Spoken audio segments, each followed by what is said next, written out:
सभी को जय मसीह की। प्रभु भोजन का समय है।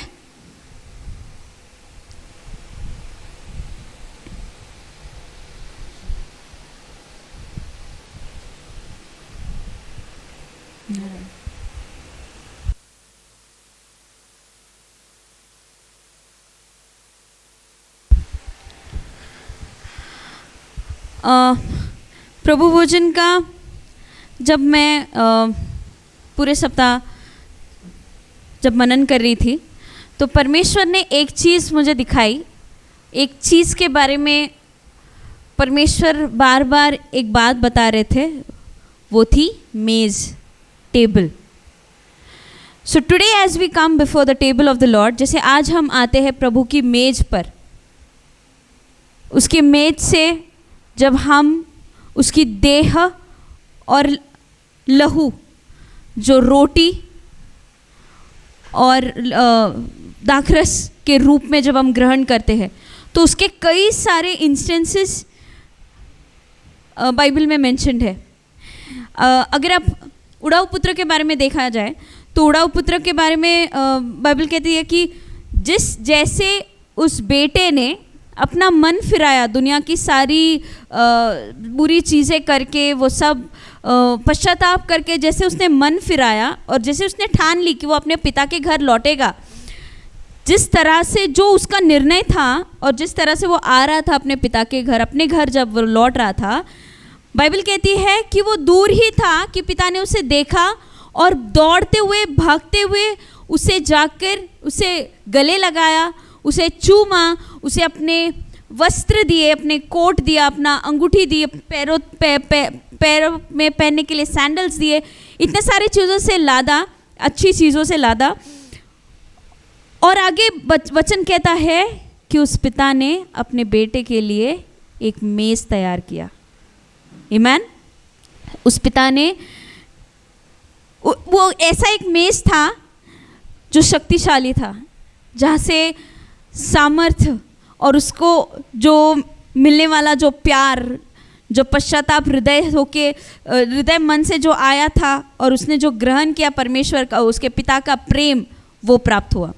आगे हम वचन में देखते हैं एलिजा के बारे में।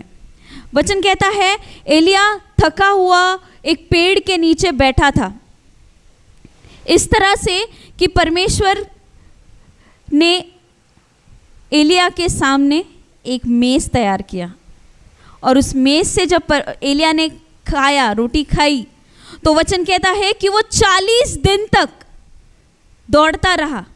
उसमें वो ना थका ना निर्बल हुआ, बट वो उस ताकत में, उस मेज़ में ऐसी ताकत है कि उस रोटी ने जो परमेश्वर ने उस मेज़ पे रखी थी और मेज़ पे एलिया के लिए तैयार की थी, वो रोटी में ऐसा सामर्थ था कि वो 40 दिन तक बिना थके, बिना हारे वो उस शक्ति में रहा। उसी प्रकार आज हम एक ऐसा सौभाग्य, ऐसे कीमती वक्त में है जहां हम एक महीने को अलविदा कह रहे हैं और बहुत जल्द एक नए महीने का स्वागत कर रहे हैं। क्यों हम सालों के लिए वेट करें? क्यों ना एवरी मंथ हम लोग सेलिब्रेट करें, है ना? Why to wait for the year end and why to celebrate the year end? Yes, we should celebrate the coming of the new year, but जितना वो नया साल ज़रूरी है, नया साल महत्वपूर्ण है, उतना ही आने वाला नया महीना भी इतना ही ज़रूरी है। So today we are standing at such a point of time, हम एक ऐसे समय में खड़े हैं जहाँ एक महीना बीत चुका है ना? एक महीना चला गया है और एक नया महीना बहुत जल्द आने वाला है। तो जो कुछ भी गया अभी इतने सालों में, इतने महीनों में, जो 2023 के 4 महीनों में जो कुछ भी हुआ, जो कुछ हम नहीं कर पाए, जो कुछ हम जिस किसी चीज़ों में हम कमी थी या जिस किसी चीज़ों में हम कम पड़ रहे थे, क्यों ना हम आने वाले महीने में वो सारी कमी को पूरा करें। वो सारी चीज़ों को पूरा करने का सामर्थ्य उस मेज़ में है। जब हम उसी के मेज़ से, जब हम परमेश्वर का देह और उसके लहू में जब हम भाग लेते हैं, वो ऐसी शक्ति जैसे एलिया के जैसे समान जो वो 40 दिन तक चला, उसी शक्ति में, वैसे ही हम आने वाले महीनों में, आने वाले सालों में वही शक्ति में हम रह सकते हैं। आमीन। उसी प्रकार बाइबल कहती है एक व्यक्ति के बारे में जिसका नाम है मेफीबोशेत। मेफीबोशेत एक ऐसा व्यक्ति था जो दावीद राजा के सामने, दावीद राजा के मेज से उसने खाना खाया, और वो हो सका, वो एक ऐसा व्यक्ति था कि उसने दावीद राजा के मेज से खाना खाया। और बाइबल कहती है कि मेफीबोशेत ये एक लंगड़ा व्यक्ति था। मेफीबोशेत ये एक लंगड़ा व्यक्ति था, और उसी प्रकार उसे ऐसा अनुग्रह, ऐसी कृपा उस पर हुई कि वो लंगड़ा होने के बावजूद एक राजा के मेज से खाना खाता है, जोनाथन के कारण। उसी प्रकार जब हम अपने जीवन में किसी भी क्षेत्र में, किसी भी परिस्थिति हो या कोई भी सिचुएशन हो जहाँ कहीं पे भी हमें लग रहा है कि हम यहाँ लंगड़े हैं, क्यों ना आज हम उस मेज की ओर बढ़े, और उस मेज से जब हम खाए तो उस सामर्थ्य के साथ उस परमेश्वर का अनुग्रह हमारे जीवन में इस तरह से मौजूद होगा कि ना कभी हम अपने शरीर में, अपने मन में, अपने परिस्थिति में दुर्बल, कमज़ोर रहेंगे, बल्कि हम ऐसे बलवान, ऐसे सामर्थ्यशाली, ऐसे अनुग्रही पीढ़ी होगी जहाँ ये पूरी दुनिया कहेगी कि ये जीवित परमेश्वर के बच्चे हैं। आमेन। सो आज जैसे हम ये रोटी और ये दाखरस में हम भाग लेते हैं, मुझे रोटी के बारे में बताना है। जैसे हम जानते हैं कि रोटी एक ऐसा साहित्य है जो गेहूं के कूटने से तैयार होता है। आमेन। उसी प्रकार प्रभु यीशु मसीह का देह भी हमारे लिए उस क्रूस पर कूटा गया था, ताकि उसके द्वारा, उसने खाए हुए फटकों के द्वारा, उसने हमारे कारण जो अपने शरीर पे, अपने बदन पे जो ताड़ना सही, उस सभी चीज़ों के कारण आप और हमें किसी भी प्रकार का तकलीफ, दर्द, मुश्किलें, कठिनाई का सामना ना करना पड़े। आमेन। सो जैसे वचन कहता है 1 कुरिन्थियों का 11वां अध्याय, उसका 23 ऑनवर्ड्स,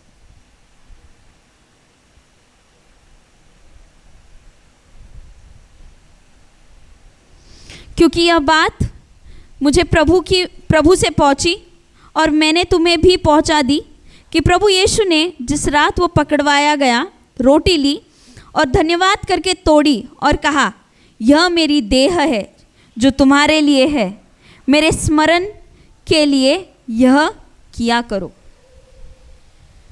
धन्यवाद प्रभु, धन्यवाद यीशु राजा, धन्यवाद तेरी उस देह के लिए जो हमारे लिए तोड़ी गई, उस क्रूस पे जो तूने हमारे लिए कोड़े खाए, जिसके कारण आज हम में से कोई भी वो पाप के डंक से दूर रह सके। वो पाप का डंक हमारे निकट, उसकी छाया भी हम पर नहीं पड़ेगी प्रभु, क्योंकि तूने पूरा दाम उस कोड़ी पे, उस क्रूस पे चढ़ा दिया है प्रभु। धन्यवाद तेरी देह के लिए यीशु राजा,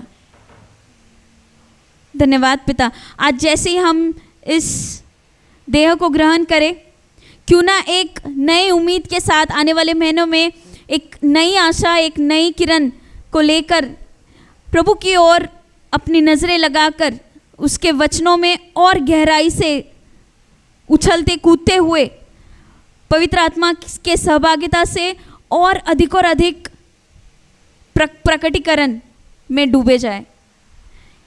ये एक रूटीन न रह के एक डीपर इंटिमेसी का कारण बने।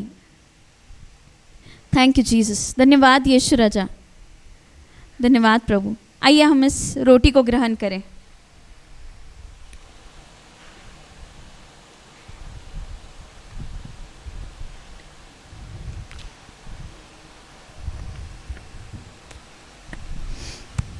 पहला कुरिन्थियों 11 अध्याय उसका 25वां वचन। इसी रीति से उसने बियारी के पीछे कटोरा भी लिया और कहा, यह कटोरा मेरे लहू में नई वाचा है जब भी पियो तो मेरे स्मरण के लिए यही किया करो, क्योंकि जब कभी तुम यह रोटी खाते और इस कटोरे से पीते हो तो प्रभु की मृत्यु को जब तक वह न आए प्रचार करते रहो। धन्यवाद यीशु राजा, धन्यवाद प्रभु तेरे उस लहू के लिए, तेरे उस पवित्र लहू के लिए प्रभु, जो आज हमें धर्मी ठहराता है। Yes Lord, we are righteous before you, bold like a lion as you were and as you are. You have made us the expressed image of Christ. Thank you Master. धन्यवाद प्रभु, थैंक यू जीसस। तेरे उस लहू के लिए धन्यवाद जो हमें शुद्ध करता है, हमारे पाप और जो कुछ भी बुरी चीज़ें जो हमें जकड़ी हुई है उस सारी चीज़ों के से छुटकारा देने का कार्य तेरे उस लहू में। धन्यवाद पिता।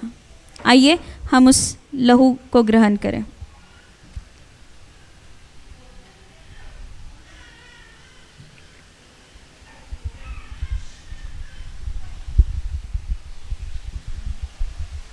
Thank you Jesus.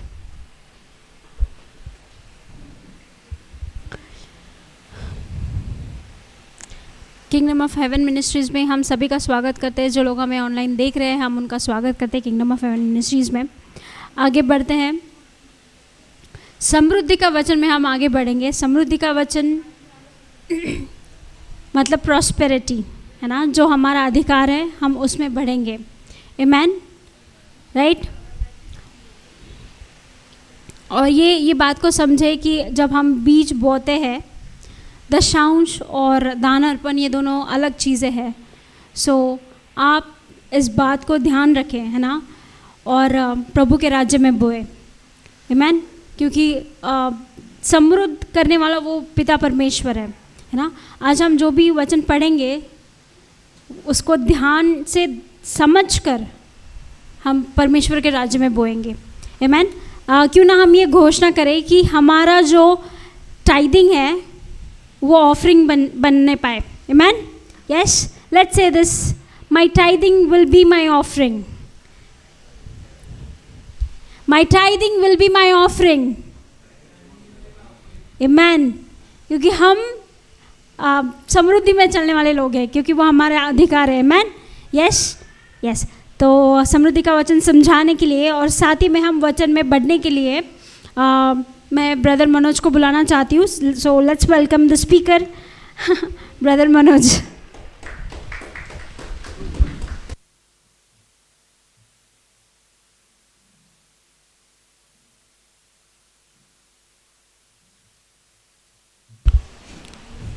Thank you, Jesus. We praise you, Lord. We lift your name on high. हम प्रार्थना करेंगे। प्रभु धन्यवाद देते हैं इस दिन के लिए, तेरी उपस्थिति के लिए धन्यवाद पिता। तू हमको कभी छोड़ता नहीं है, हमसे कभी दूर नहीं जाता, इसके लिए धन्यवाद।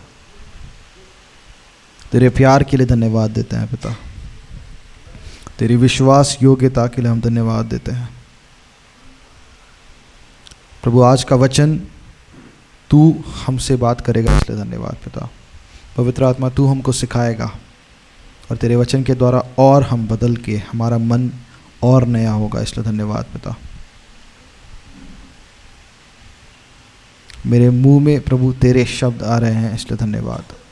और तू जानता है कि जो भी लोग सुनने वाले हैं उनको किन चीज़ों की ज़रूरत है और तू उनकी ज़रूरतों को पूरा कर रहा है, इसलिए धन्यवाद। यीशु के नाम से हम मांगते हैं, आमीन। Thank you Jesus. सो एक वचन हम देखते हैं, प्रोवर्ब्स 10:22, नीति वचन का 10:22।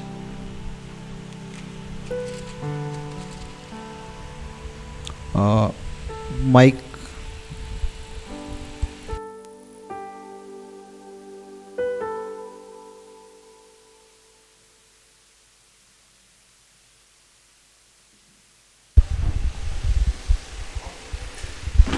Thank you lord. Thank you father. नीति वचन का 10:22 हम पढ़ेंगे। धन यहोवा की आशीष ही से मिलता है और वह उसके साथ दुख नहीं मिलाता। इंग्लिश में लिखा है the blessing of the lord makes one rich and he adds no sorrow with it. तो इस वचन को हिंदी में फिर से पढ़िए एक बार। धन यहोवा की आशीष ही से मिलता है और वह उसके साथ दुख नहीं मिलाता। आमीन। धन यहोवा की आशीष से ही मिलता है और वो उसमें दुख नहीं मिलाता है। इस वचन को नॉर्मली हम लोग ऐसा पढ़ते हैं जैसे धन यहोवा से ही आता है या धन यहोवा ही देता है, लेकिन ये वचन कह रहा है कि धन उसकी आशीष से मिलता है। मैं किंग जेम्स वर्जन में इसको पढ़ता हूँ, वहाँ पे थोड़ा और क्लियरली लिखा है इसको। प्रोवर्ब्स 10:22 इसमें लिखा है the blessing of the Lord it maketh rich and he addeth no sorrow with it. यानी परमेश्वर की जो आशीष है वो एक इंसान को अमीर बनाती है और उसमें कोई भी दुख नहीं जोड़ता है परमेश्वर। Thank you Jesus. सो हमको इस आशीष के बारे में जानना है ना। ये आशीष एक विश्वासी होने के नाते हम सब के ऊपर आई है, क्योंकि हम परमेश्वर के बच्चे हैं। हर एक इंसान के ऊपर ये आशीष आई है, लेकिन ये आशीष का इस्तेमाल हमारे जीवन में नहीं हो रहा है, क्योंकि हम इसको एक सामर्थ्य की तरह नहीं देख रहे है ना, एक टैलेंट की तरह नहीं देख रहे। ये आशीष जो है उससे ज़्यादा भरोसा हमको अपने स्किल्स पर है। कितने लोग समझ रहे मैं क्या बोल रहा हूँ? जैसे मैं इंजीनियर हूँ तो मेरे इंजीनियरिंग के स्किल के ऊपर मुझे इस आशीष से ज़्यादा भरोसा है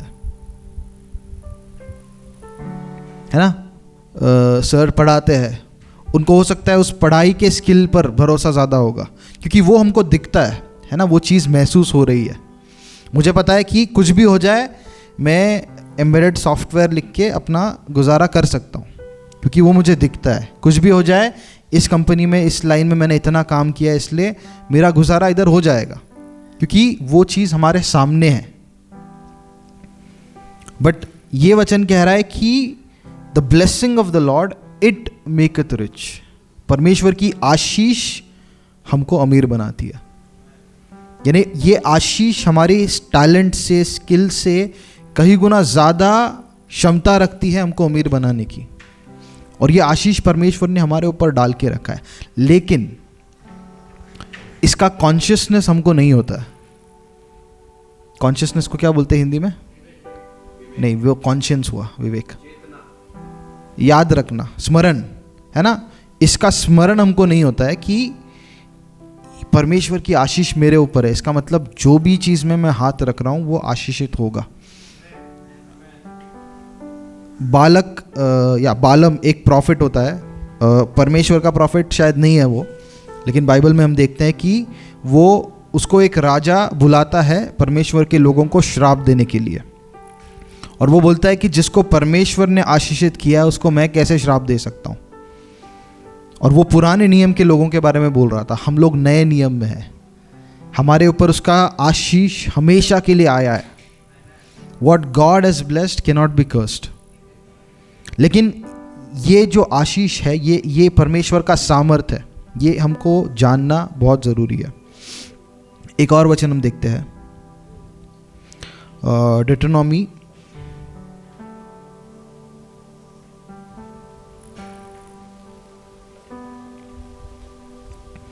8:18। डिट्रोनॉमी को हिंदी में क्या बोलेंगे? व्यवस्था विवरण का 8:18। परंतु तू अपने परमेश्वर यहोवा को स्मरण रखना, यस, क्योंकि वही है जो तुझे संपत्ति प्राप्त करने की सामर्थ इसलिए देता है कि जो वाचा उसने तेरे पूर्वजों से शपथ खाकर बांधी थी उसको पूरा करे, जैसा आज प्रकट है। आमीन, आमीन। सो आगे बढ़ने के पहले मैं बोलना चाहूँगा, अगर आप लोग अपने ऑफरिंग देने वाले हो उसके बारे में मन में सोचो, उसको हाथ में ले लो, जो भी है, क्योंकि हम लोग पॉज नहीं करेंगे, शायद ऐसे ही कंटिन्यू करते रहेंगे। जो लोग ऑनलाइन भी है उनके लिए QR कोड आपके स्क्रीन पे दिख रहा होगा, तो आप लोग परमेश्वर के राज्य में वहाँ से बो सकते हो। यस, फिर से पढ़िए इसको।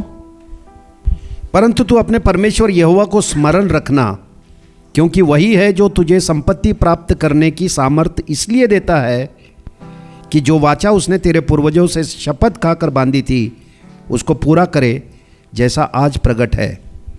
परमेश्वर को स्मरण करना, ये लिखा है। उसके एक वचन पहले पढ़ सकते हैं क्या? 17 वचन। और कहीं ऐसा ना हो कि तू सोचने लगे कि यह संपत्ति मेरे ही सामर्थ और मेरे ही बुजबल से मुझे प्राप्त हुई। जीसस। इसके पहले हम देखते हैं कि परमेश्वर का जो सेवक है मूसा, वो लोगों से बात कर रहा है। वो बता रहा है कि परमेश्वर जब तुमको आशीष में लेकर जा रहा है ना, जो प्रतिज्ञा का देश है उसमें जब लेकर जा रहा है, जिसने तुमको पूरे रेगिस्तान में खिलाया है, तो वो आशीषें जब तुम्हारे जीवन में दिखने लगेंगी, तब तुम ये मत सोचना कि ये आशीषें मेरे सामर्थ्य से आई है ना। डू नॉट से in your heart my power and might and my hand has gotten me this wealth. यानी वो बोल रहा है कि तुम्हारा सामर्थ, तुम्हारे शक्ति ने, तुम्हारे ज्ञान ने तुमको ये पैसे ला कर दिया, ऐसा मत सोचो। और आगे अगले वचन में बोलता है, क्योंकि परमेश्वर है जो तुमको सामर्थ्य देता है धन प्राप्त करने का। यानी ऊपर वो तुलना कर रहा है कि ये मत सोचो तुमने अपनी क्षमता में, अपने सामर्थ्य में, या जैसे मैंने स्टार्टिंग में कहा था, अपने स्किल के साथ, अपने टैलेंट के साथ ये आशीषों को प्राप्त किया है। बट यहाँ पे लिखा है कि परमेश्वर तुमको सामर्थ्य देता है। पढ़िए फिर से उसको।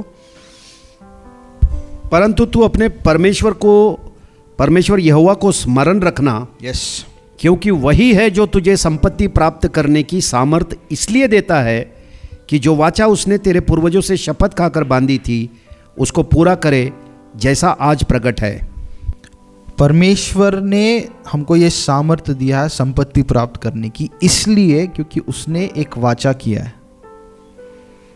है ना। उसने अब्राहम के साथ एक वाचा किया था, और हर बार जब एक विश्वासी उस समृद्धि में चलता है, उस चंगाई में चलता है, उस आशीष में चलता है, ये वाचा जो परमेश्वर ने अब्राहम के साथ किया था ये पूरा हो रहा है।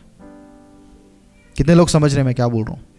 जब भी आप और मैं परमेश्वर के बच्चे होने के नाते जब हम समृद्ध हो रहे हैं, वो वाचा जो परमेश्वर ने अब्राहम के साथ किया था वो पूरा हो रहा है। उस वादे में परमेश्वर ने बोला था ये आशीष जो है ये तेरे ऊपर और तेरे बाद में जो तेरी पीढ़ियाँ आएंगी उन सब के ऊपर है। और गलातियों में लिखा है कि हम अब्राहम के बच्चे हैं, है ना। आत्मिक तौर पर हम अब्राहम के बच्चे हैं। तो आज जब एक विश्वासी उसकी समृद्धि में चलने लगता है, तो वो वाचा जो परमेश्वर ने अब्राहम के साथ किया था वो हमारे जीवन में पूरा हो रहा है। और इस कारण से उसने हमको सामर्थ्य दिया है संपत्ति, धन संपत्ति को पाने का। क्यों? क्योंकि उसको अपना वाचा पूरा करना है। That he may establish his covenant which he swore unto your fathers, है ना। परमेश्वर ने वो प्रतिज्ञाएं दी है अब्राहम को, इसहाक को, याकूब को, और वो प्रतिज्ञाएं आज भी हमारे जीवन में पूरी हो रही हैं। Thank you Jesus. तो यहाँ पर जो लिखा है ये सामर्थ परमेश्वर हमको देता है धन प्राप्त करने के लिए। ये सामर्थ फिर से उस आशीष के बारे में बात कर रहा है। नीति वचन में हमने देखा कि परमेश्वर की आशीष वो चीज़ है जो हमको अमीर बनाती है, जो हमको धन में लेकर आती है। Thank you Jesus. सो हम सबको अपने जीवन में इस ब्लेसिंग का कॉन्शियसनेस को रखना है, जो कि नहीं है ना। जितना हद तक वो होना चाहिए। शायद जब हम टीचिंग सुनते हैं, जब हम स्टडी करते हैं इन चीज़ों के ऊपर, तब वो कॉन्शियसनेस डेवलप हो जाता थोड़ी देर के लिए कि अरे मैं आशीष हूँ। बट जब हम ऑफिस में जाते हैं, हमारा बॉस हमको कुछ उल्टा बोलता है, या हमको लगता है कि अरे परफॉर्मेंस अभी थोड़ा ख़राब हो रहा है, अप्रेजल आ रहा है, बाकी लोगों को भी कम मिल रहा है, मुझे भी कम मिलेगा, तब कहीं जाके हम लोग थोड़ा हिल जाते हैं, है ना। ये आशीष हमारे ऊपर है, ये हमको हर समय में ध्यान रखना है। जिस तरह से हमारा स्किल को हम नहीं भूलते ना। अभी अगर आपको कोई नए देश में डाल दिया तो आप क्या करोगे? पहले आप ढूंढोगे कि मैं जो काम करता था वैसा कोई काम यहाँ पे है क्या, जैसे मुझे अगर कहीं नए देश में मैं चला जाता हूँ, मैं ढूंढूंगा कोई सॉफ्टवेयर डेवलपमेंट में या टेस्टिंग में अगर कोई काम है तो मैं वहाँ पर जाऊँगा, क्योंकि उस स्किल पर मुझे भरोसा है। उस तरह से जो लोग परमेश्वर के साथ समृद्ध हुए हैं उनको उस आशीष के ऊपर उस तरह से भरोसा था, है ना। वो लोग देख रहे थे कि ये परमेश्वर का आशीष जो मेरे ऊपर है, इसी के द्वारा मैं समृद्ध हो रहा हूँ। एक और वचन हम देखते हैं उत्पत्ति में, जेनेसिस 31।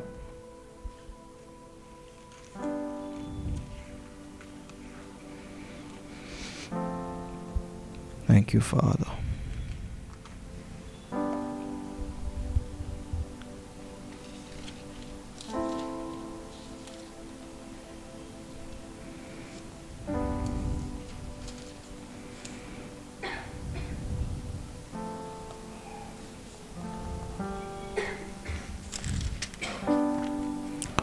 इसका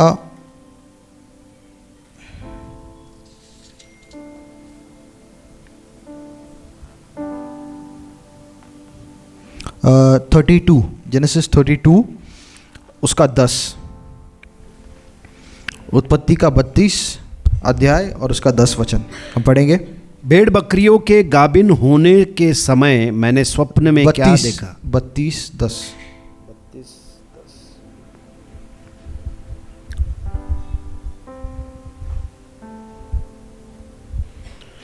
तूने जो जो काम अपनी करुणा और सच्चाई से अपने दास के साथ किए हैं, कि मैं जो अपनी छड़ी ही लेकर इस यरदन नदी के पार उतर आया, और अब मेरे 2 दल हो गए हैं।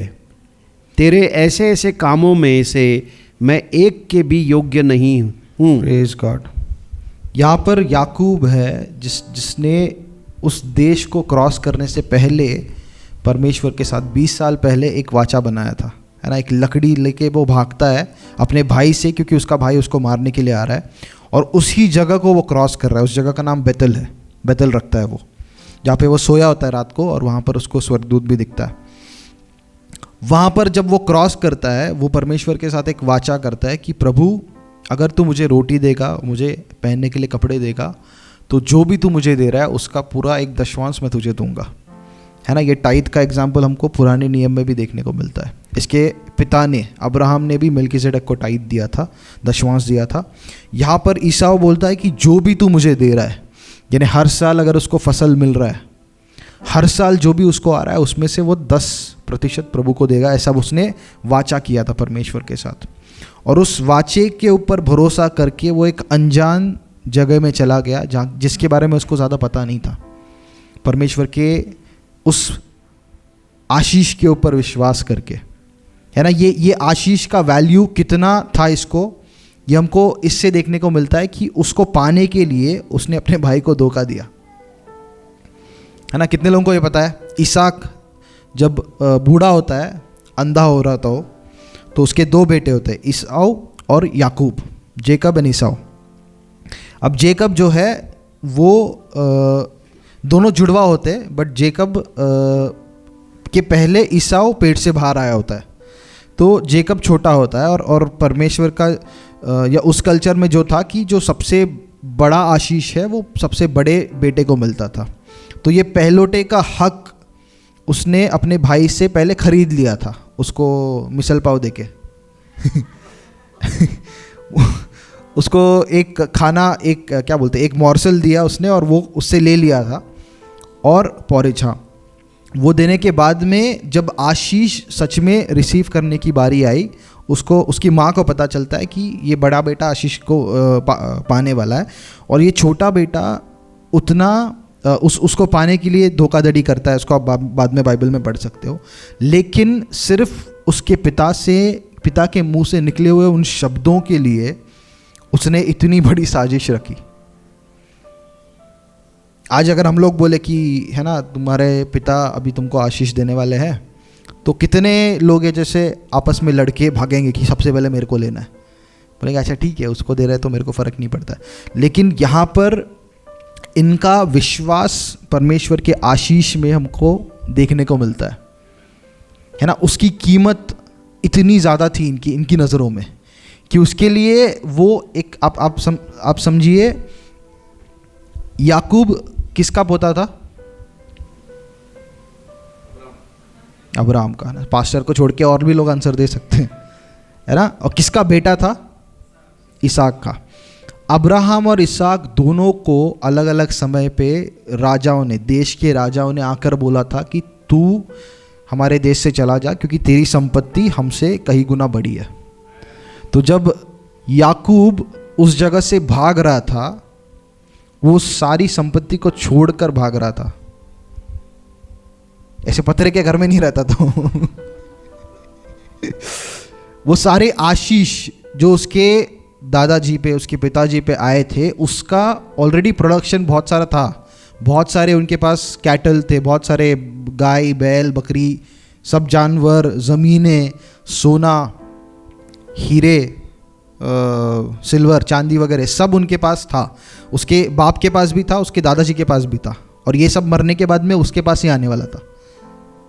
उन सब चीज़ों को छोड़कर, उस आशीष को पाकर वो उधर से भाग जाता है एक लकड़ी लेके।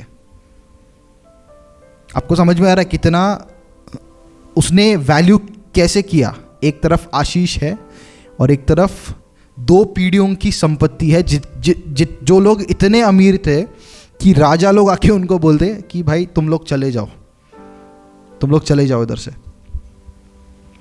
उस सिचुएशन को, उस आलीशान लग्जरी को वो छोड़कर इस आशीष को पाने के लिए जाता है, और इसको पाने के बाद में उसको पता भी भागना पड़ेगा मेरे को, तो सब छोड़ के सिर्फ जो कपड़े उसने पहने वो और एक लकड़ी लेकर वो भागता है। Thank you Jesus. मेरी प्रार्थना है कि परमेश्वर के आशीष पर इस तरह का भरोसा हम सबका होने लगे, हम जान पाए कि हमको क्या मिला है ना। क्योंकि वो आशीष, जो शब्द उसके पिता से आए, जब वो उसने सुना, उसके लिए वो आशीष परमेश्वर से आया था। क्योंकि परमेश्वर ने ये आशीष अब्राहम के ऊपर डाला था, अब्राहम से इसहाक को आया था, और उसकी के वजह से ये लोग इतना समृद्ध हुए थे। अब इसको पता था कि ये आशीष जिस पे भी आएगा वो समृद्ध हो जाएगा हमेशा के लिए। और उस समय में ऑप्शन सिर्फ 2 थे, है ना। दोनों को समान शायद नहीं मिल पाता, वो पास ऑन होना था ना। परमेश्वर ने इसहाक ने अपने दूसरे बेटे से, जब वो उसका आशीष जब चुरा के ये भाग जाता है, तो जब दूसरा बेटा आता है वो रोने लगता है कि पिता मेरे लिए एक भी आशीष नहीं है क्या? बोलता है तू भी आशीषित होगा, लेकिन जो आशीष मैंने उसको दिया है वो मैं वापस नहीं ले सकता हूँ, है ना। यानी उस आशीष को प्राप्त करने के लिए उनको लड़ना पड़ा, और हमको वो आशीष सिर्फ यीशु मसीह पे विश्वास करने के द्वारा मिल गया। हमको लड़ने की ज़रूरत नहीं है, क्योंकि हर एक इंसान के ऊपर वो आशीष आया हुआ है। लेकिन याकूब को ये चीज़ पता था कि ये आशीष मेरे जीवन में क्या कर सकता है ना। इसीलिए उसको लेकर वो भाग जाता है अनजान देश में। उसको कुछ नहीं पता है उसका क्या होगा। सिर्फ उस जगह को क्रॉस करने के समय में वो परमेश्वर से वाचा बनाता है, बोलता है प्रभु ये आशीष तब तो मेरे पे है, अभी अगर तू मुझे खाना देगा और कपड़े देगा तो जो भी तू मुझे देने वाला है उसका 10वां हिस्सा मैं तुझे दूंगा। यानी उसका जो नेचुरल टैलेंट था, स्किल था, जो नेचुरल कनेक्शंस थे, उन सब से अलग हो गया वो, और सिर्फ एक चीज़ था उसके पास उस समय में, परमेश्वर का आशीष। सिर्फ उस आशीष के ऊपर विश्वास करके, है ना, परमेश्वर की विश्वास योग्यता पे विश्वास करके वो परमेश्वर के साथ वाचा बनाता है। वो बोलता है कि प्रभु अगर तू मुझे या रोटी देगा, कपड़े देगा, तो जो भी तू मुझे देगा उसका 10वां हिस्सा मैं तुझे दूंगा। और हम देखते हैं कि जब वो जाता है उसको एक अच्छा ससुर जी मिलता है जो कि उसको धोखा देता है फिर से, और इस धोखे के वजह से 14 साल वो गुलामी करता है ना उसके ससुर जी की। लेकिन उस समय में भी हमको ये दिखता है कि इसके हाथ में जो भी भेड़ बकरियां उसका ससुर ने दिए थे, लाबान ने दिया था, वो बढ़ रहे थे, आशीषित हो रहे थे। क्योंकि लाबान कहता है ना, जब ये लास्ट में भाग के जा रहा है 20 साल बाद, लाबान बोलता है कि मैंने अनुभव से सीखा है कि जब से तू आया है तो तेरे वजह से परमेश्वर ने मुझे आशीषित किया है। And I have learned bye experience, वो बोलता है, क्योंकि वो आशीष उसके ऊपर था, वो इतना सामर्थ्य से भरा था कि जहाँ पर भी वो था, जिस भी किसी चीज़ में वो हाथ डाल रहा था, वो चीज़ समृद्ध हो रही थी। उसका रिवर्सल नहीं था, उसको रोकना मुमकिन नहीं था। और आखिर में 14 साल उसने अपने दोनों पत्नियों के लिए काम किया, फिर 6 साल वो बोलता अब मैं अपने लिए काम करने वाला हूँ, है ना। जब 14 साल ख़त्म होते हैं, बोलता कि अभी मुझे मेरा चीज़ चाहिए। उस 6 साल में लाबान ने इसकी जो वेजेस है, जो सैलरी है, वो 10 गुना 10 बार बदला। यानी अगर उसको बोला कि आज मैं तेरे को एक 50,000 का पैकेज दे रहा हूँ, तो अगले ही महीने में, या आप सोचिए 10 साल में कितने 12 6 72, 72 महीनों में उसने 10 बार, मतलब हर 7 महीने में वो सैलरी इसका शिफ्ट कर रहा था कि अभी तेरे को 50,000 दिया तो अभी ठीक है 5,000 दूंगा। फिर वो देख रहा है ये 5,000 वाला काम प्रॉस्पर हो रहा है, तो बोलता अच्छा ठीक है अभी ये तू ले। ऐसा करके उसने 10 बार उसके वेजेस को बदला। लेकिन फिर भी क्योंकि वो आशीष उसके ऊपर था, परिस्थिति के ऊपर वो चल रहा था हमेशा, है ना। उसने पहले वो बोलता है अपने ससुर से, लाबान से, कि जो भी धारिया वाली, जो भी टिपके वाली भेड़ है, जो ऐसे वाले कैटल है, उसको मैं लेने वाला हूँ, ये मेरा होगा। इसके अलावा जो भी प्लेन है वो सब तेरा होगा। और प्लेन वाले ही ज़्यादा थे, है ना, धारी वाले कम थे। लेकिन लाबान क्या करता है, ये धारी वालों को उठाकर छुपा देता है। यानी अब जो उसके सामने भेड़ है उनमें सिर्फ प्लेन बचे। अब आप समझ सकते हो कि प्लेन अगर भेड़ है, उनके जो बच्चे होंगे वो प्लेन ही होंगे। लेकिन इसके केस में जितने भी बच्चे हो रहे हैं वो सारे धारी वाले हो रहे हैं। ऐसे करके परमेश्वर ने जो भी लाबान ने इससे चुराया, वो सब उठा के परमेश्वर ने फिर से याकूब को दिया। ये उस आशीष की वजह से हुआ। Thank you Jesus.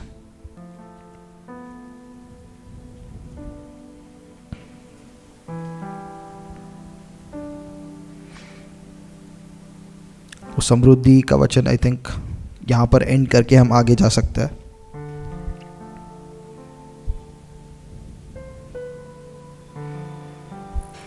Thank you Lord.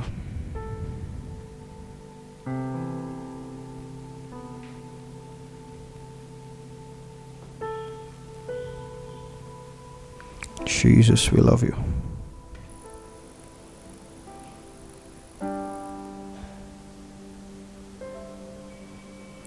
लूका में हम आएंगे, लूका 4, लूक 4।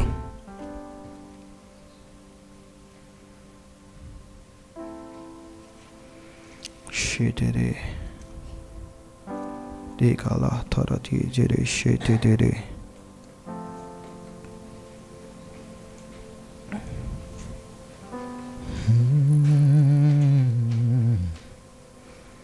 जीसस। लूका 4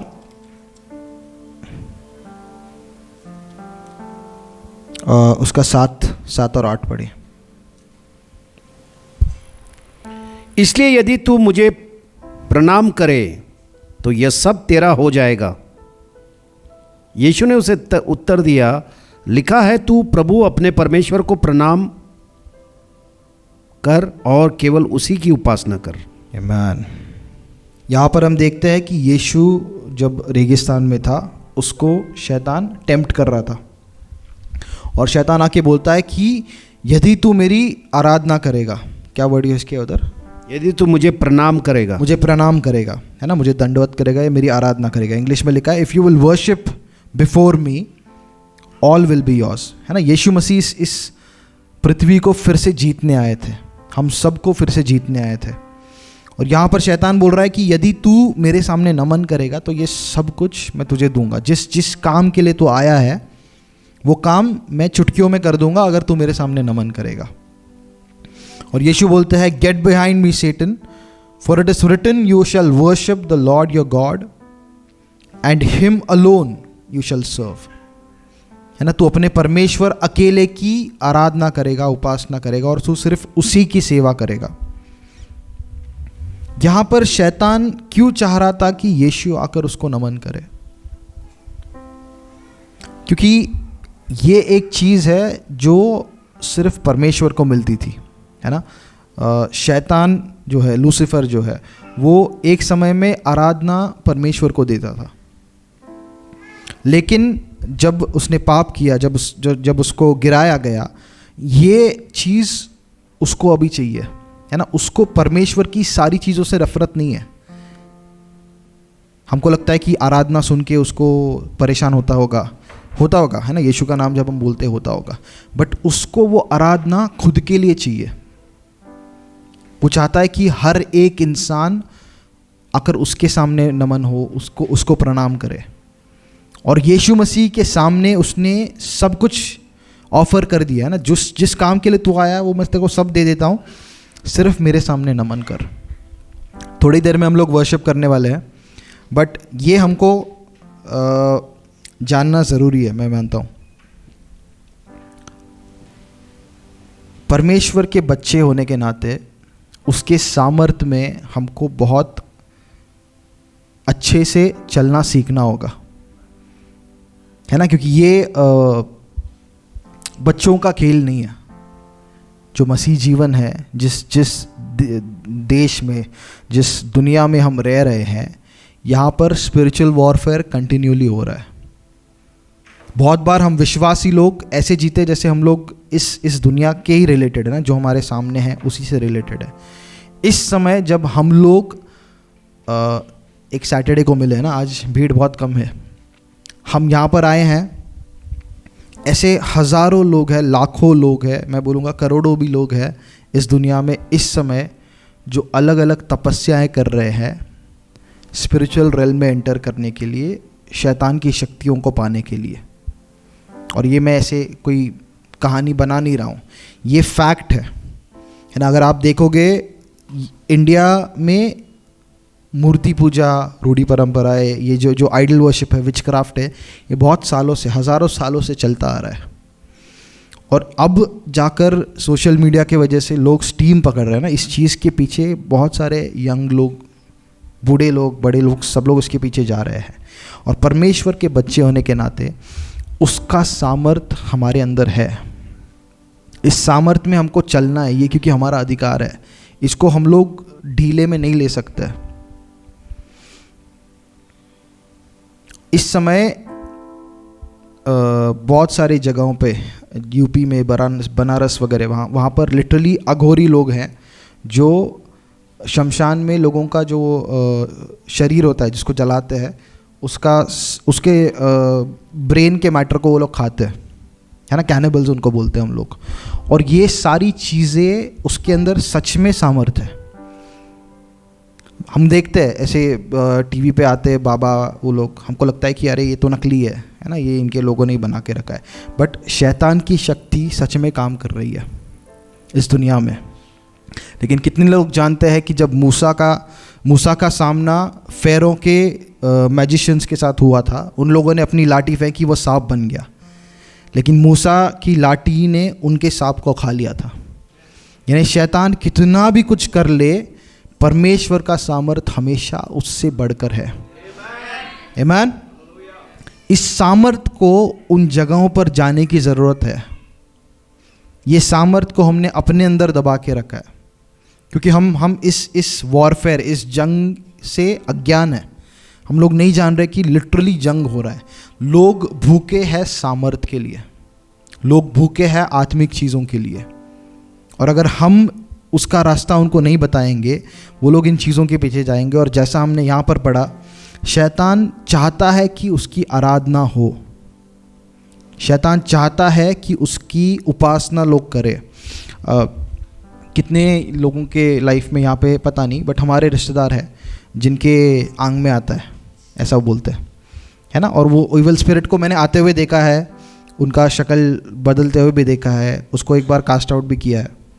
सो वो आता है ना, वो आता है, उसके बाद में ये लोगों के बारे में भविष्य वगैरह बताने लगते हैं। भविष्य नहीं बताते, जो पास्ट में इन्फॉर्मेशन है वो बताते हैं। ये कैसे काम करता है? क्योंकि डीमंस जो है ये हज़ारों सालों से इस धरती पे है ना, और उनका आत्मा में मेमोरी कैसे चलता मेरे को नहीं पता। आई डोंट थिंक आत्मिक जीव मेमोरी लॉस होता होगा उनको, है ना। स्वर्गदूतों को मेमोरी लॉस नहीं होता होगा क्योंकि वो लोग टाइम से बाहर है। तो वैसे ही हज़ारों सालों से जो लोग जी रहे हैं ना, इन दुष्टात्माओं ने उनके जीवन में काम किया हुआ है अलग अलग समयों में, और उन सब का इन्फॉर्मेशन इनके पास है। तो जब आज मेरे रिश्तेदार उस इंसान के सामने बैठते जिसके आंग में आता है, वो निकालता है इन्फॉर्मेशन, उसके पास रजिस्टर है, वो निकाल के बताता है कि तुम्हारे ऐसे ये थे, वो इधर मरे, इधर दफनाए गए हैं। और बहुत बार वो लोग उनके जो मरे हुए रिश्तेदार है उनकी तरह ये लोग बात करने लगते हैं, है ना। लोग बोलते हैं अरे हमारा मरा हुआ रिश्तेदार वापस आया, मेरी एंसेस्टर, मेरी मरी हुई मौसी कोई तो वापस आई है ना। और ऐसा होते हुए मैंने भी देखा है। मेरे घर के पास अंकल एक मर गए थे, उनके भाई अगले दिन ऐसे अजीब से बात करने लग गए थे। अचानक से शौक हुआ ना, हम लोग डीमंस के बारे में बात कर रहे हैं तो उनके भाई ऐसे अजीब से बात करने लग गए थे और सब लोग बोले अरे ये तो जो मर गया उसके जैसे बात कर रहे हैं। लिटरली वो अपने पत्नी, वो जो इंसान मर गया था उसकी पत्नी से, उसके बच्चे से, उसके जैसे बात कर रहे थे। और ये सब सिर्फ फेमिलियर स्पिरिट्स है। फेमिलियर स्पिरिट्स क्या होते हैं? ये छोटे छोटे पिद्दी से दुष्टात्माएं होते हैं जो मिमिक्री आर्टिस्ट होते हैं, मतलब बहुत अच्छी मिमिक्री करते हैं। तो एक इंसान जो मर गया है उसके मैनरिज्म्स इनको पता है, और वो लोग वैसे आकर लोगों के सामने प्रेजेंट होते हैं, जिससे कि लोगों का ध्यान उनकी तरफ आकर्षित होता है, जिससे कि लोग इन अ वे उनको वर्शिप करने लगते हैं। आप समझ रहे हो कितना ये शैतान और उसके राज्य में जो डीमंस है वो लोग वर्शिप के लिए कितने भूखे हैं। हमारे देश में उत्तराखंड ऐसे अलग अलग जगहों पे लोग हर साल जाते हैं यात्राओं पे, क्योंकि वहाँ पे कोई तो कुछ दिख गया उनको, है ना, कोई मूर्ति का शेप में कुछ बर्फ़ दिखा या कुछ दिखा, इसके लिए लोग जा रहे हैं। और शैतान ऐसी चीज़ों को बनाता है लोगों को अट्रैक्ट भी करने के लिए। तो मैं ये मेरे बताने के पीछे का मकसद ये है कि हमको इतना हल्के में नहीं लेना है इन चीज़ों को, क्योंकि ये लोग जिस तरह से ये डीमंस काम करता है ना, जो लोग तपस्या करने लगते हैं उनको लिटरली ये डीमंस आके प्रकट होते हैं। जैसे कि ये हिंदू देवी देवताएं हैं, उनके रूप में ये लोग आकर उनको प्रकट होते हैं, उनसे बात करते हैं, और उनको जो भी वो मांगते हैं उनको दे देते हैं कि तुझे ये चाहिए मैं तुझे दे रहा हूँ। और ये मैं नहीं बोल रहा हूँ, ये उनके जो एक्सपर्ट्स हैं, जो वो साधनाएँ वगैरह अलग अलग कर रहे हैं, उनके मुँह से मैंने ये सुना है कि वो उनको दे देते हैं जो भी चाहिए, बट उस देने के प्रोसेस में वो उनका जीवन को ख़त्म कर देते हैं। और हमने हमारे रिलेटिव्स में भी ऐसा होते हुए देखा है। जो ईवल स्पिरिट्स को ये लोग एंटरटेन कर रहे थे अपने लाइफ में, उन्होंने आके इनके लाइफ को डिस्ट्रॉय कर दिया। उनके शरीर में बीमारियों को लाकर डालने लग गया, अलग अलग चीज़ें उनके साथ हो रही थी। बट उस कॉस्ट में भी ये लोग चाह रहे हैं कि वो देवी देवता इनको दिखे, यानी लोग सच्चाई के लिए भूखे हैं। हर एक इंसान में, है ना, रोमियो का 1 में पौलुस बोलता है कि हर एक इंसान में परमेश्वर का ज्ञान है। एवरी मैन हैज़, उधर जाएंगे हम लोग।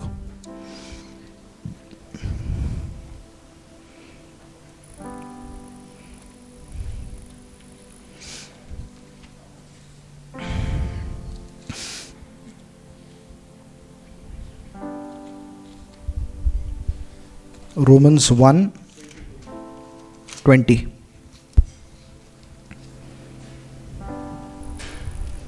क्योंकि उसके अनदेखे गुण अर्थात उसकी सनातन सामर्थ और परमेश्वरत्व जगत की सृष्टि के समय से उसके कामों के द्वारा देखने में आते हैं, यहाँ तक कि वे निरुत्तर है। यस, ये वचन क्या कह रहा है कि परमेश्वर के जो अदृश्य कारनामे हैं, है ना, जैसे उसने इस पृथ्वी को बनाया है, अलग अलग चीज़ें हैं, ये लोगों को दिख रहा है और उनके अंदर एक नॉलेज है कि सच में कोई परमेश्वर है। और ये झूठ के पीछे जाकर वो उस परमेश्वर को खोजने की कोशिश कर रहे हैं। इसमें लोग अपनी जिंदगी को गवा देते हैं। लेकिन सच्चाई जो हमारे पास है, इसको हमको उनको देना है ना। ये एक वचन है, B strong in the power of his might, उसके सामर्थ में तुम बलवान रहो। ये क्यों बोला है? क्योंकि उसका सामर्थ इस जगत को जानना ज़रूरी है, उसका सामर्थ इस जगत को दिखना ज़रूरी है।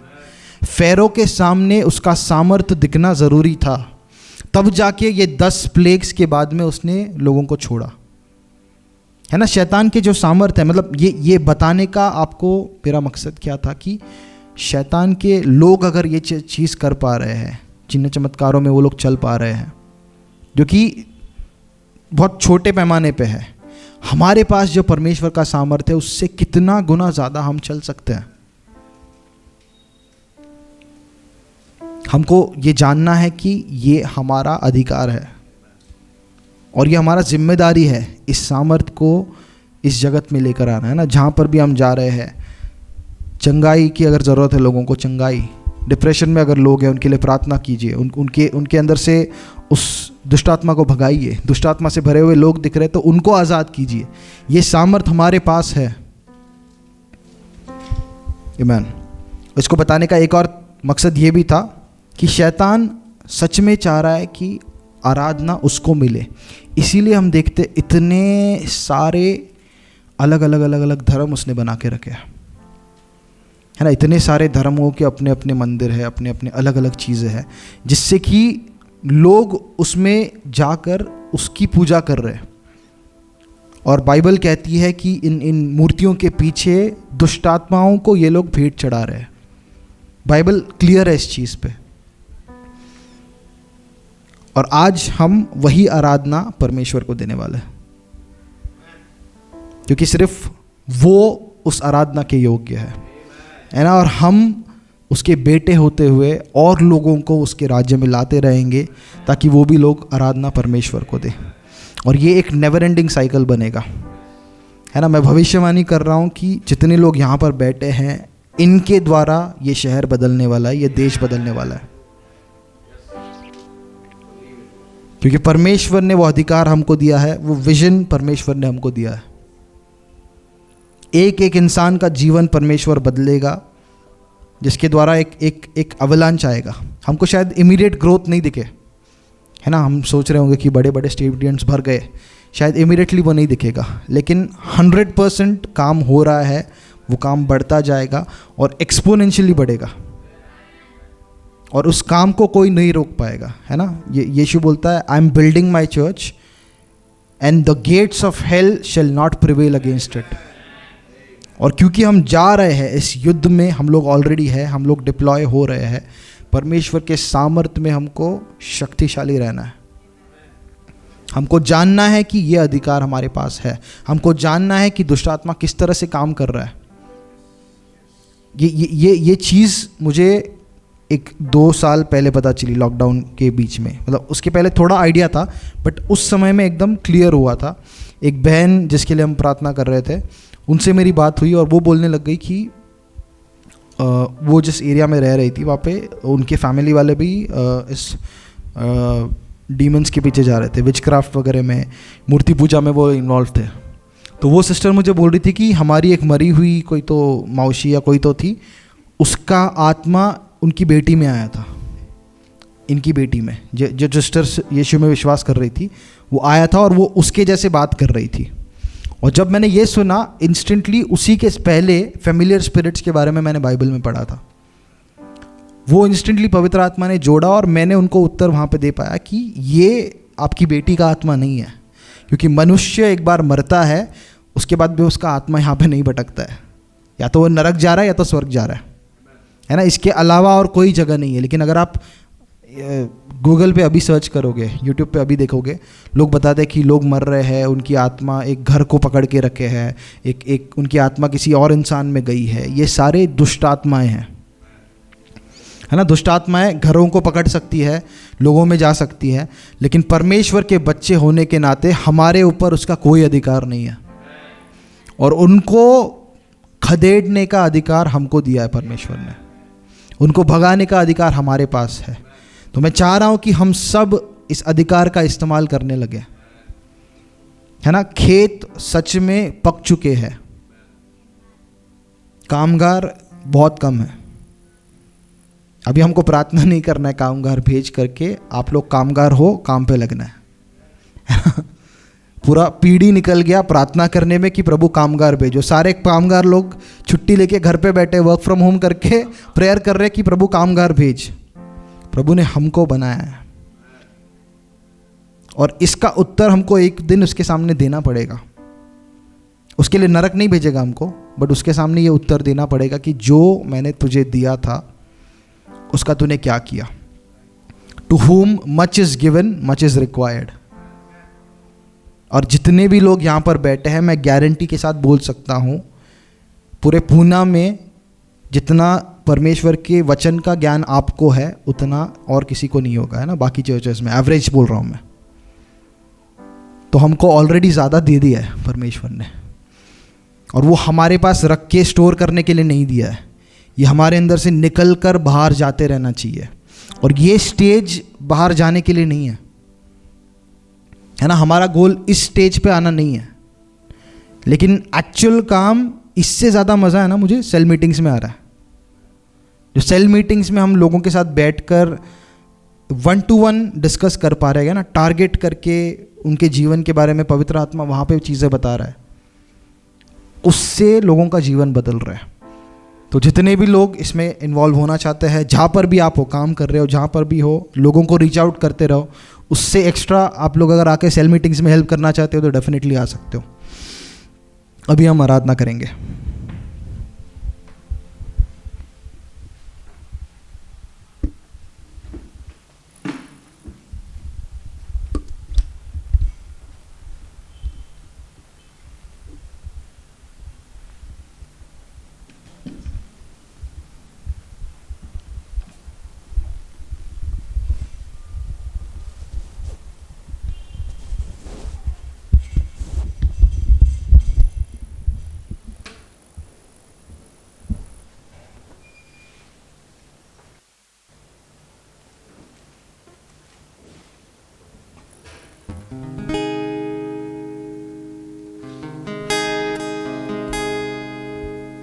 Thank you, Jesus.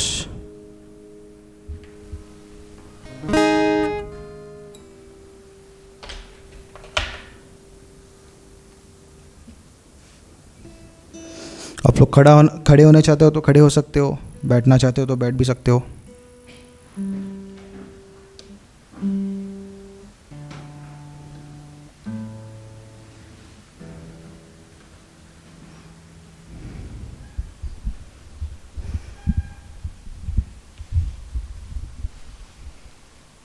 Thank you, Jesus.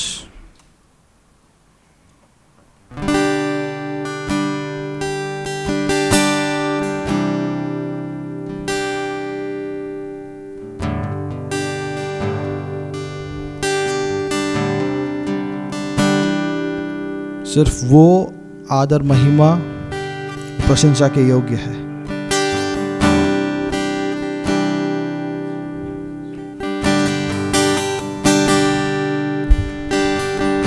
तेरी सच्चाई के लिए धन्यवाद पिता।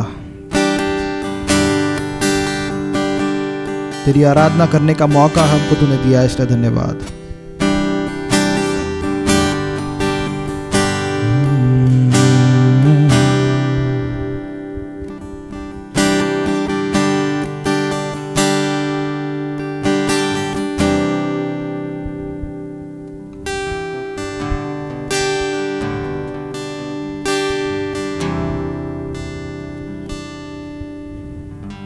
जीवन से भी उत्तम तेरी करुणा, जीवन से भी उत्तम तेरी करुणा, होठों से स्तुति करूँगा सर्वदा, यीशु नाम से मैं हाथ उठाता हूँ, तेरे नाम से मैं हाथ उठाता हूँ।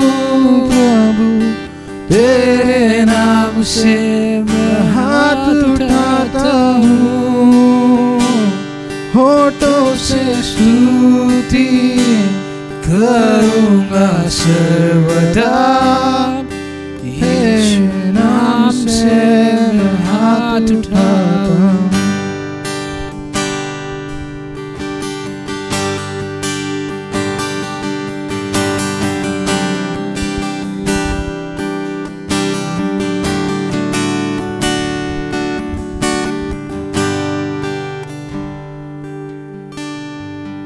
आदर और महिमा के योग्य,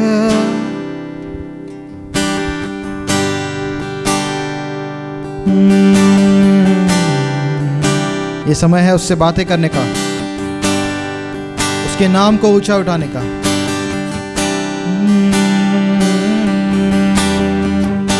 आदर और महिमा के योग्य है,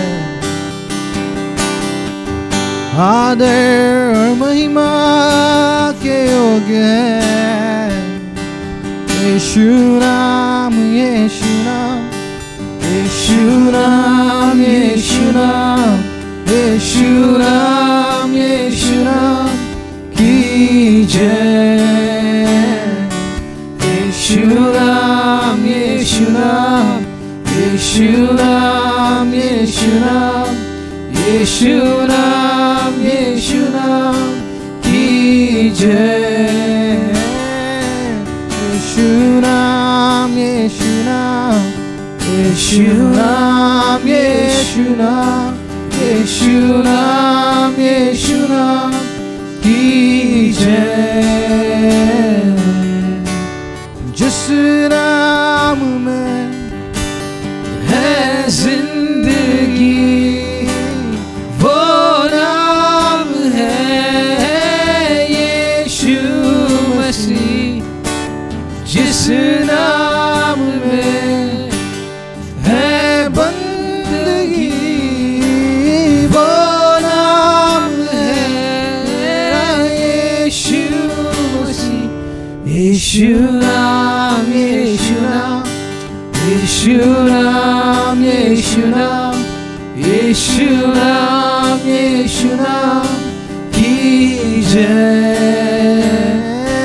यीशु नाम, यीशु नाम, यीशु नाम, यीशु नाम, यीशु नाम, यीशु नाम की जय।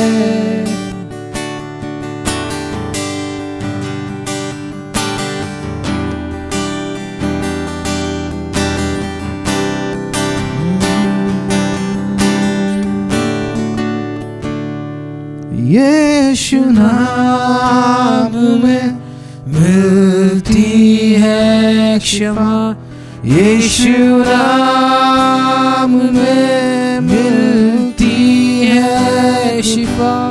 यीशु नाम में मिलती है कृपा। यीशु नाम से करना दुआ। यीशु नाम, यीशु नाम, यीशु नाम, यीशु नाम, यीशु नाम, यीशु नाम, यीशु नाम, यीशु नाम, यीशु नाम, यीशु नाम की जय। यीशु नाम, यीशु नाम, यीशु नाम, यीशु नाम, यीशु नाम, यीशु नाम की जय। यीशु नाम, यीशु नाम, यीशु नाम, यीशु नाम, यीशु नाम, यीशु नाम की जय। यीशु नाम, यीशु नाम, उसके नाम को ऊंचा उठाए। यीशु नाम, यीशु नाम, यीशु नाम, यीशु नाम की जय। यीशु नाम, यीशु नाम, यीशु नाम, यीशु नाम, यीशु नाम, यीशु नाम की जय। जिस नाम में है जिंदगी, वो नाम है यीशु मसीह। जिस नाम में है बंदगी, वो नाम है मेरा यीशु मसीह।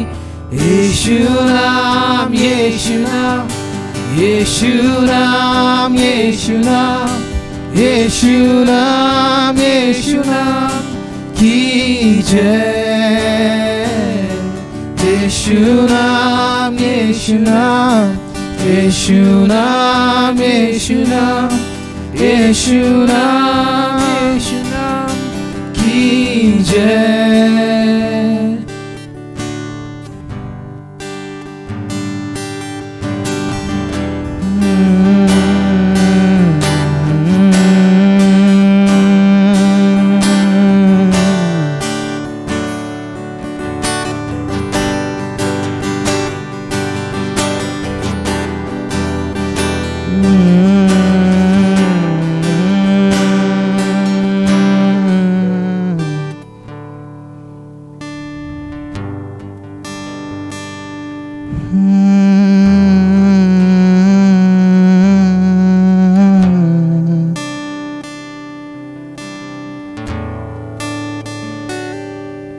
यीशुआ,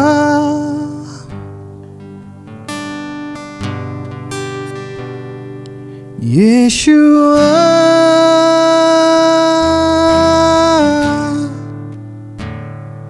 यीशुआ,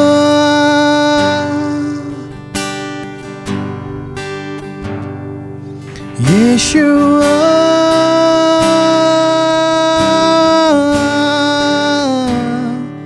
यीशुआ,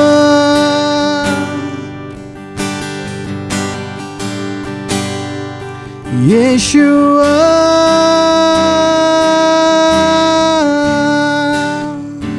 जैसे हम उसके नाम को ऊंचा उठा रहे, उसकी उपस्थिति यहाँ पर है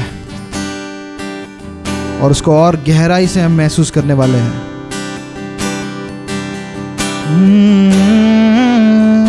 जितने लोग यहाँ पर आए हैं, आप, ये हमारे लिए ट्रीट होने वाला है।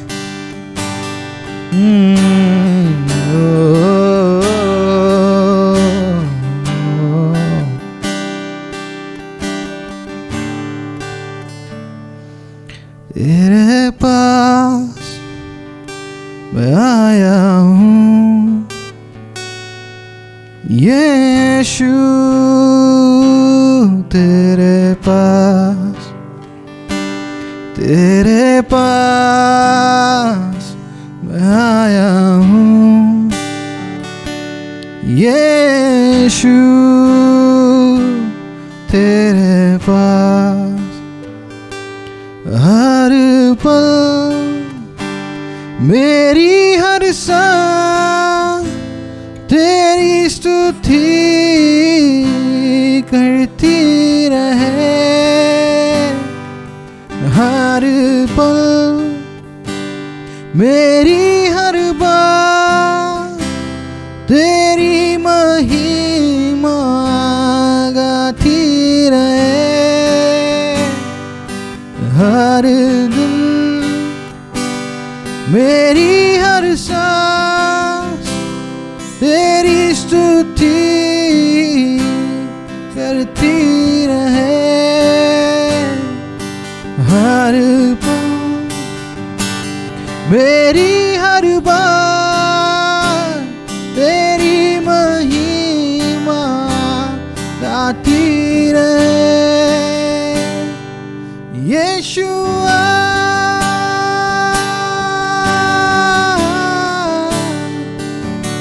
यीशुआ,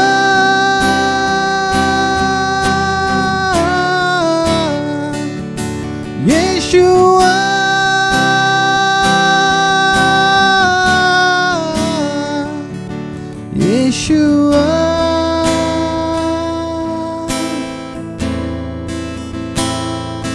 यीशुआ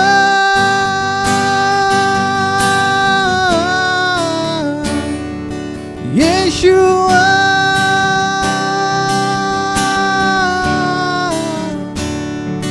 यीशुआ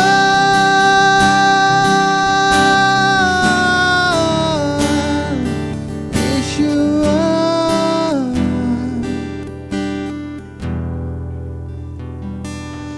तेरे पास मैं आया हूँ यीशु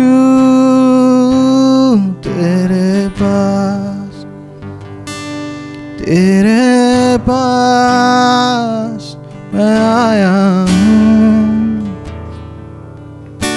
यीशु तेरे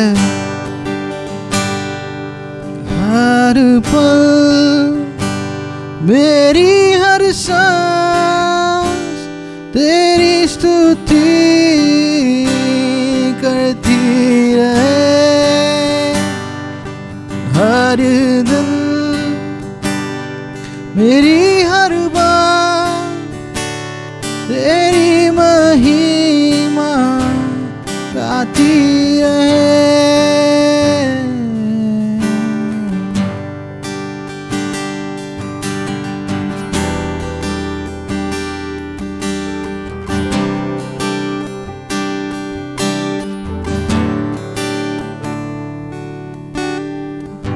भक्त जनों की भक्ति में यीशु आओ तुम ही सुनो तुम ही हमारे पालनहारे दिल में तुम ही बसे हो भक्त जनों के भक्ति में यीशु आओ तुम ही बस लो तुम ही हमारे तारनहारे दिल में तुम ही बसे हो यीशु जी यीशु जी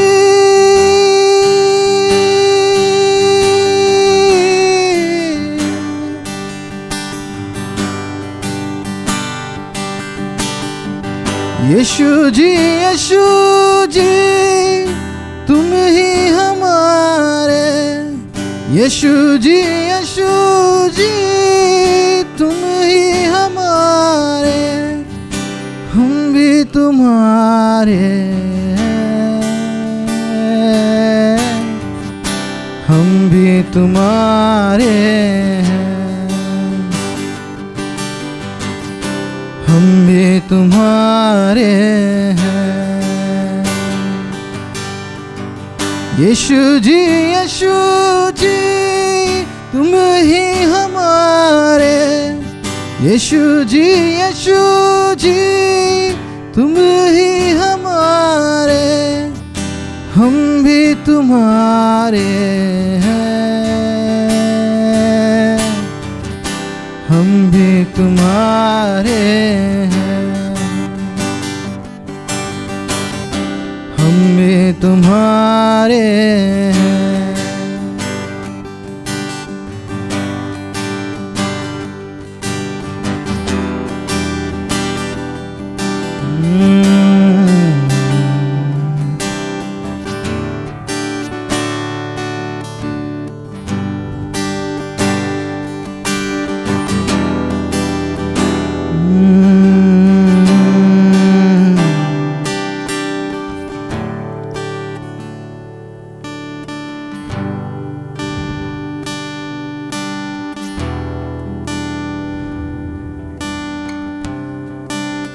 Thank you for your presence, Jesus.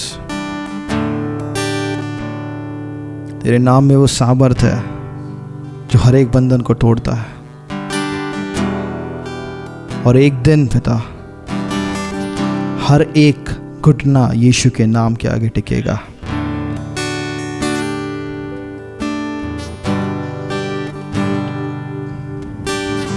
हर एक सर उसके सामने झुकेगा. Every knee shall bow and every tongue shall confess that Jesus Christ is Lord. Amen.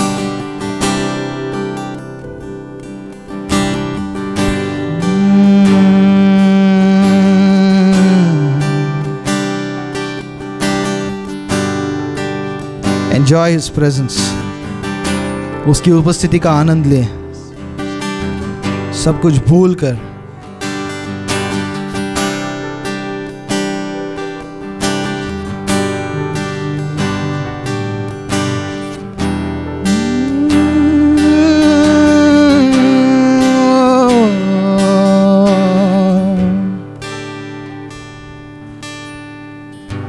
दामन को तेरे झुकर प्रभु जी पाक में हो पाया.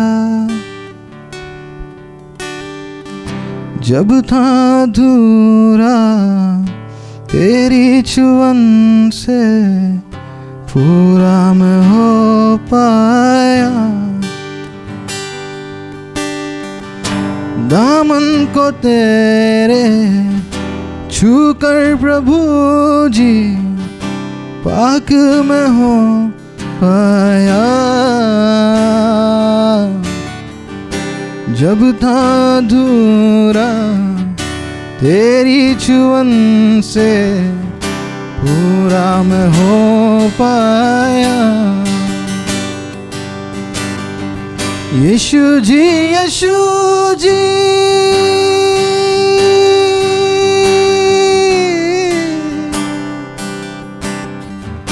यीशु जी यीशु जी तुम ही हमारे. यीशु जी यीशु जी तुम ही हमारे. हम भी तुम्हारे हैं. हम भी तुम्हारे हैं.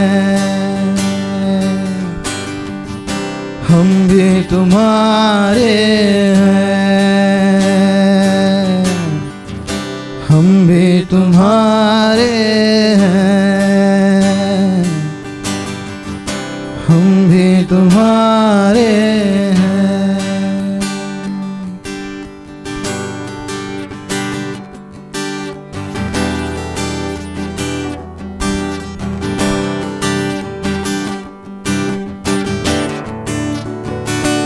यीशु नाम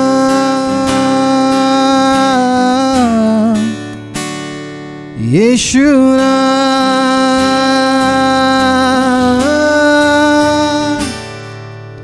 यीशु नाम यीशु नाम यीशु नाम यीशु नाम. उसके नाम को ऊंचा उठाए. यीशु नाम यीशु नाम यीशु नाम यीशु नाम यीशु नाम यीशु नाम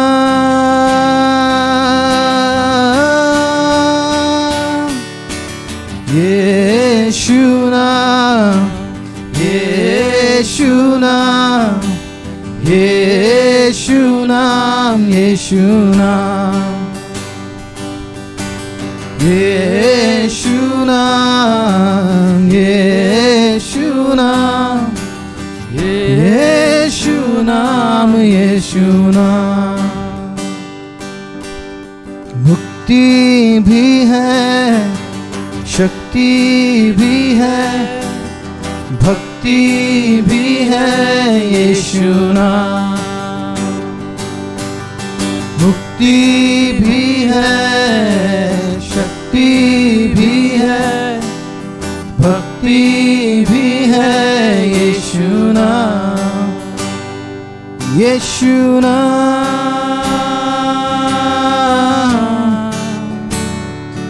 यीशु नाम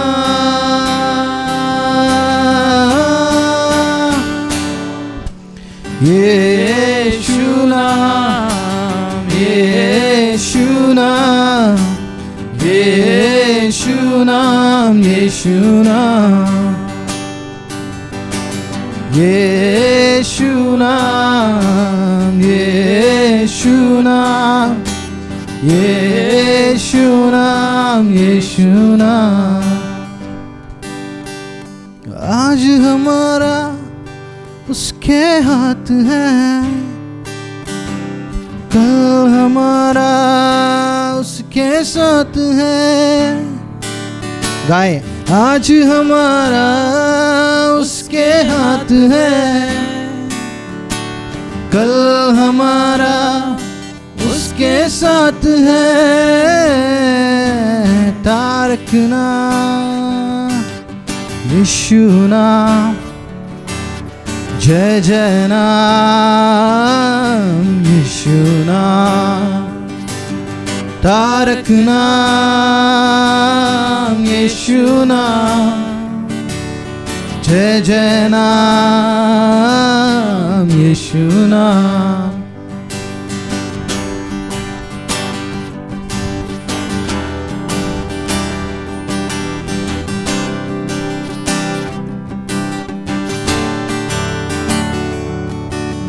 सारे जहां में बस एक ही है, बस एक ही नाम, तारक नाम।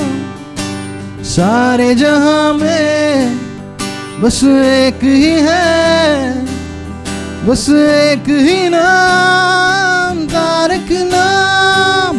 गर्व से गाइए, ये नाम इस्तेमाल करने का अधिकार सिर्फ हमको मिला है। बस एक ही नाम, तारक नाम। सारे जहां में बस एक ही है, बस एक ही नाम, तारक नाम। जय जय नाम यीशु नाम, यीशु नाम।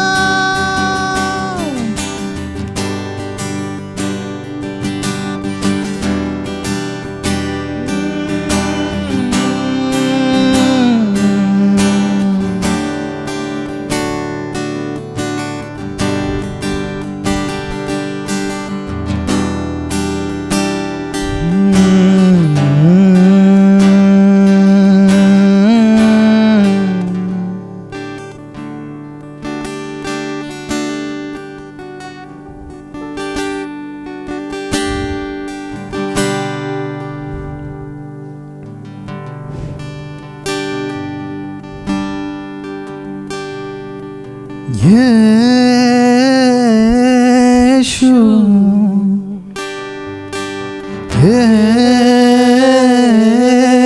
यीशु,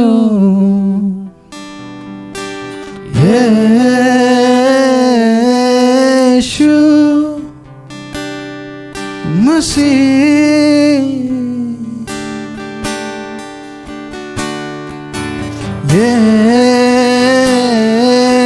यीशु,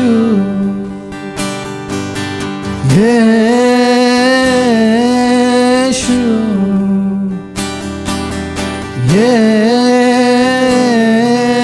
यीशु मसीह।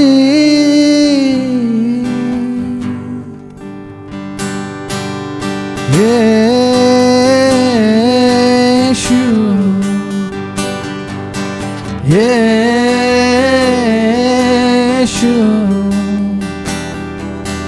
यीशु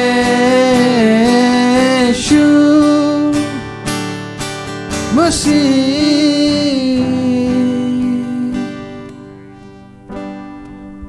तुझसे ही प्यार है, तुझसे ही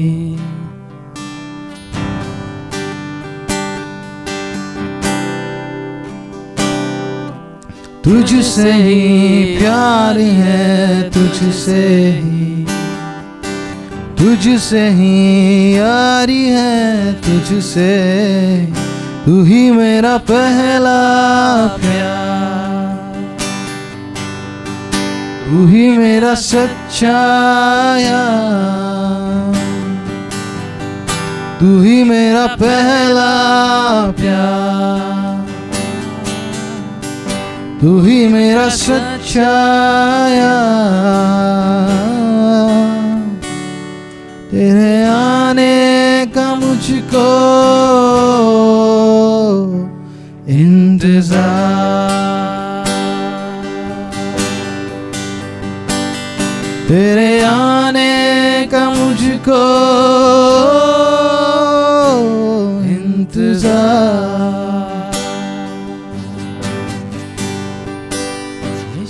तुझसे ही प्यार है, तुझसे ही यारी है, तुझसे तू ही मेरा पहला प्यार, तू ही मेरा सच्चा यार। तेरे आने का मुझको इंतजार,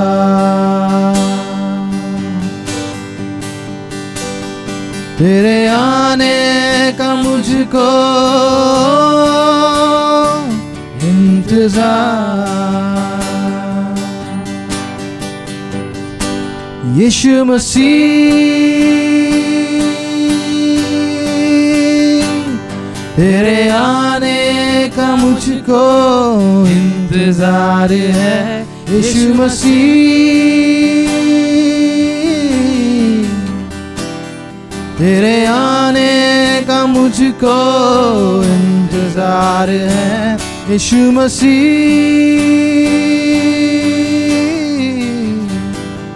तेरे आने का मुझको इंतजार, तेरे आने का मुझको इंतजार।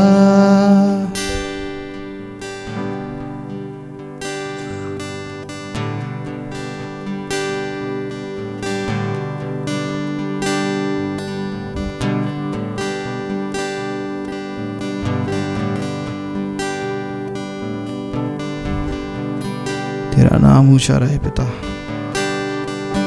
तेरा नाम ऊंचा रहे यीशुआ। मेरे जीवन से तेरा नाम ऊंचा रहे।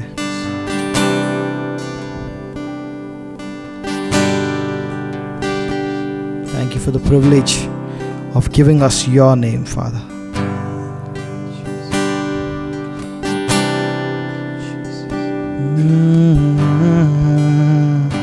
And thank you for giving us the inheritance that comes with the name Jesus.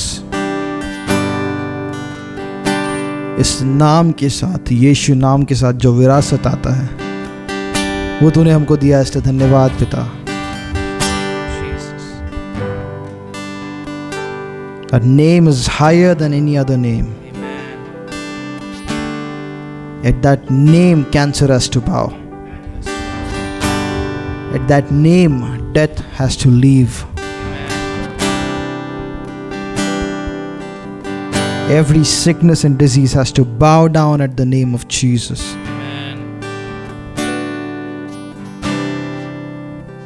Thank you for this name, Lord. तेरा नाम ऊंचा है, यीशु नाम, यीशुआ।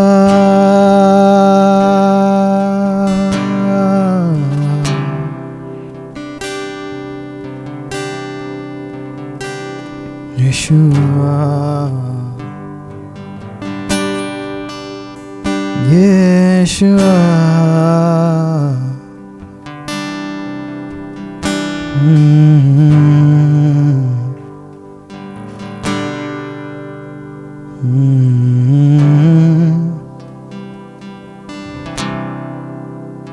Yeshua.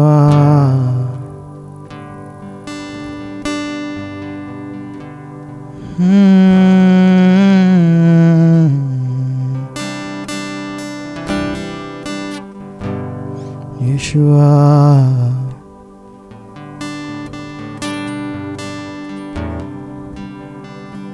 Thank you for your name, Lord Jesus.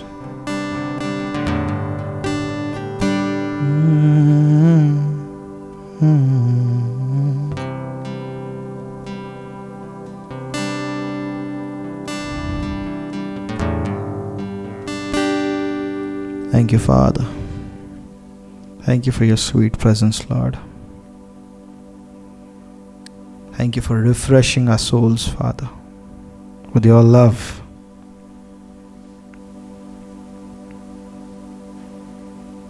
I release your life in everyone sitting in this place, Father. Everyone on the sound of my voice. Everyone that's going to watch us. Thank you for your presence, Lord. That sickness will leave. Diseases will die down. Depression will leave. Demons will leave at the mention of your name. At the mention of your name, Jesus, salvations happen. Sinners become saints. Sinners become sons of God at the mention of your name. Thank you for your holy name.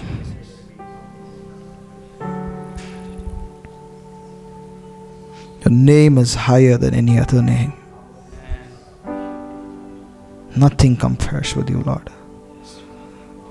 Nothing compares with you.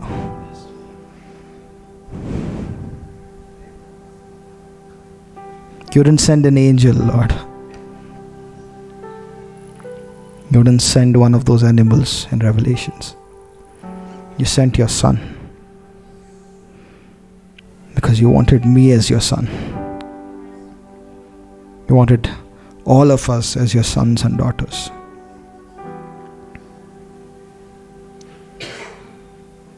And you've given us the authority that backs the name of Jesus. That we raise up as warriors and go and set the captives free, Lord. That we spread the good news. That we take cities for you. That we take this nation for you, Lord. Because you deserve it. You deserve every soul that you've paid for with your blood. And thank you for the privilege of walking with you, Lord. Thank you for giving us the ministry of reconciliation. Thank you for your name, Lord. Thank you for your name, Jesus. Thank you for your name, Jesus. Thank you for your fire that you're stoking inside of us, Lord. Thank you for your fire that you're stoking inside of us. We love you, Jesus. With everything that we have, with everything that we are, we love you, Jesus. We lay down at your feet. You alone deserve the glory. Thank you, Father.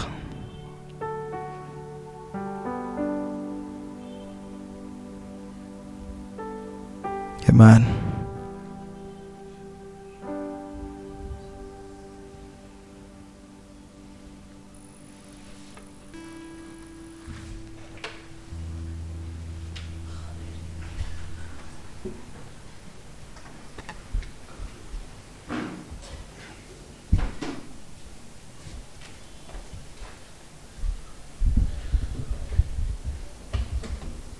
Thank you, Lord.